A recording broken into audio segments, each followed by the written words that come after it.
रोम रोम भाइयों, सिस्टम पार देंगे।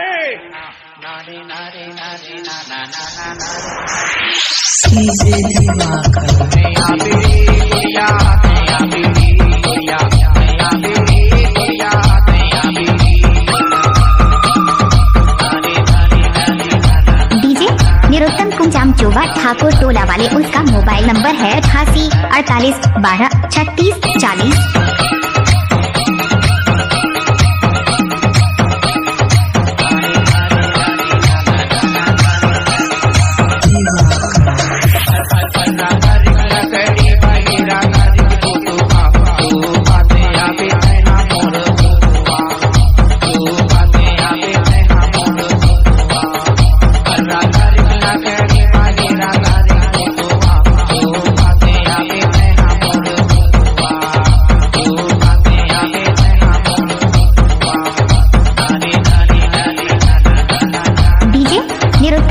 चोबा ठाकुर टोला वाले, उसका मोबाइल नंबर है 88 48 12 36 40।